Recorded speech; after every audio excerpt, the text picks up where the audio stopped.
Over winter, there usually isn't much to talk about when it comes to ponds, but for me, the last few weeks have been interesting.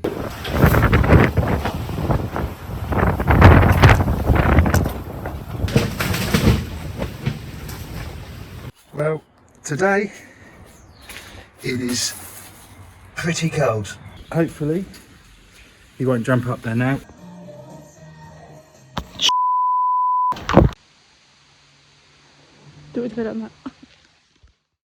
So another upgrade I had to make to the Polytunnel was making it cat proof so our cat can't get out of the garden.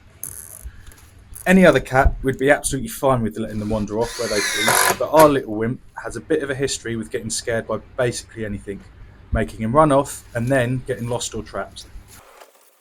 Because he isn't the most athletic cat, a bit of netting 40 centimetres high should be enough to do the trick. Right, that is that done. Fortunately, our cat isn't the most athletic or agile, so I think he's not going to jump up that little bit there, which is lucky because I've run out of netting. He won't get up here, and then also the same for here. I'm hoping that is too high for him. I might put a bit of a board or something across there. I probably... Oh, what way are we going? That way. I probably will, to be fair. In all fairness, I am a bit surprised it's taken the cat, what, 2 months has this tunnel been up? Yeah. I'm quite surprised it's taken him 2 months to actually figure out that he can jump up onto there, along the fence, wherever he pleases. That was fun. Christmas morning at 8 o'clock. Merry Christmas, one and all.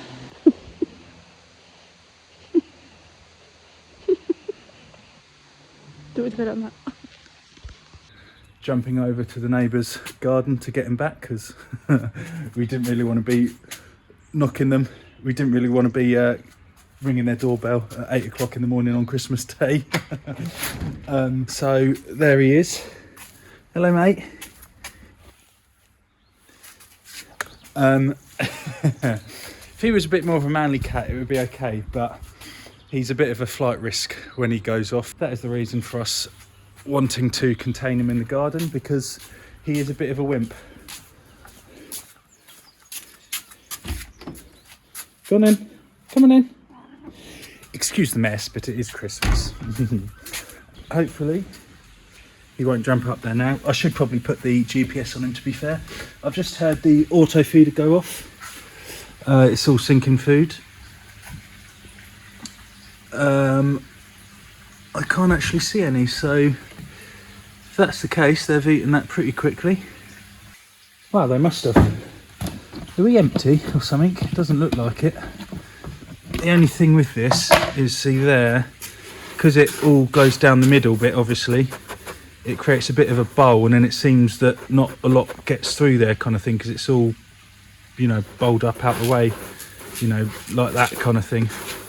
But I think it should have been okay. Yeah, maybe they've just had all that quite quickly. We're currently sitting at 9.9 degrees. That's the top one. The 8.5 is when it gets to below that. The aquarium thermometer will come on. And where the bloody heck is the cat? Oh, there he is. Right, anyway, that's that done. Well, today it is pretty cold.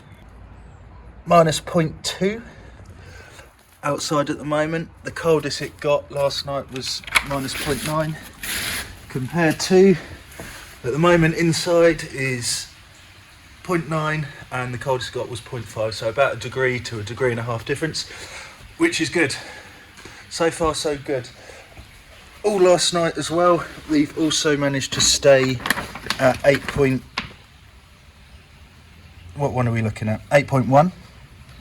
The 8.3 is it turns on if it goes 0.3 below that, so it turns on if it goes to 8.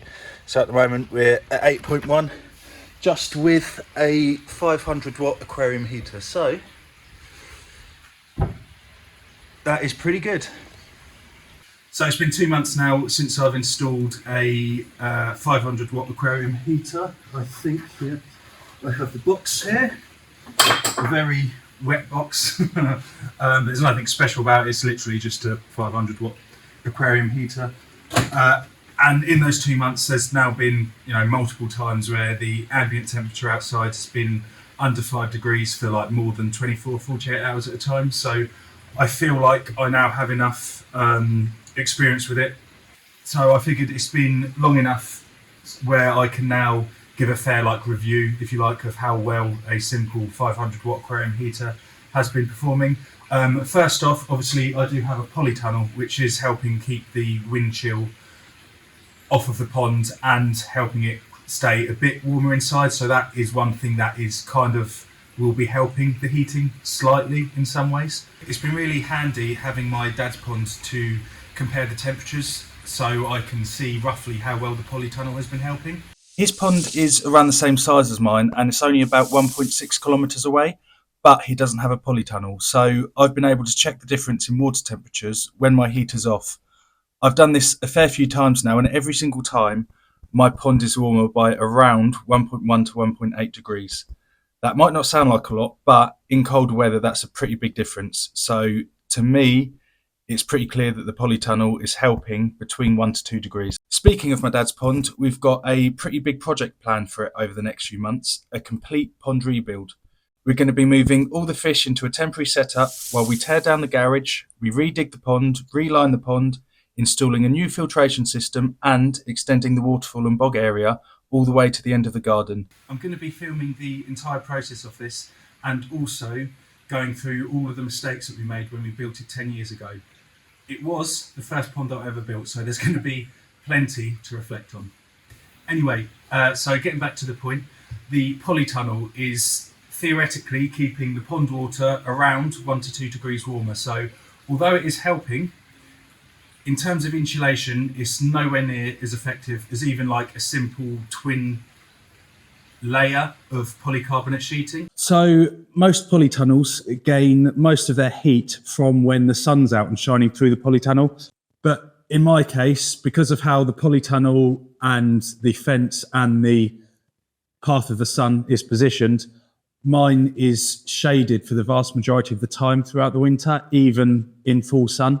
And with this setup, with the main pond, the waterfall and the little wildlife pond / bog filter pond area, there's over 18 square metres of surface area where the heat can be lost from, which is obviously quite a big area for heat loss. An example of a more efficient setup could still be a big sized pond with 10, 12, 15, even 20,000 litres of water inside it. But if you get that volume of water in the pond by making it deeper and with fewer shelving areas, therefore reducing the surface area, adding some polycarbonate sheeting on top, which is really effective for insulation, or a lot more effective than a polytunnel, all of those things combined, the heater is going to be so much more effective in that theoretical setup compared to in mine, and it won't have to work anywhere near as hard. So in that theoretical case, a pond heater is going to be a lot more effective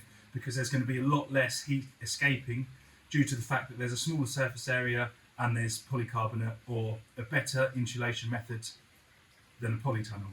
Saying that though, despite how my setup could be a lot more effective in terms of keeping the heat in the pond, a 500 watt aquarium heater so far has worked pretty well, I think, and surprisingly well, seeing that it's only designed really for an aquarium that's 500 litres, and this has got